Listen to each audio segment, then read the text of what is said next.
Morjesta, morjesta. Mä oon Pekka Rantola Gates-promotiosta ja yritän saada haastattelua nyt Ville Yrjölältä, joka ottelee seuraavassa Gatesissa 18.9. Riihimäen urheilutalolla. Ville, morjesta, morjesta. Moro, moro. Hei, mistä nykyään kuulemma oot lempinimen vaihtanut Dallas Bullaksi?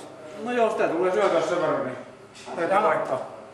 Kyllä. Mites susta puhutaan, että sä oot vähän niin kuin Ruotsin kaataja nykyään, että on kuitenkin vapauttelussa kaatunut jo 2 ruotsalaista ja kävit Ruotsissa voittamassa myös Ruotsin vapaat lukupanikisakki. On niitä siinä kaatunut, joo. Lisää tulee kaatumaan vielä. Aha, kyllä, se on hieno homma.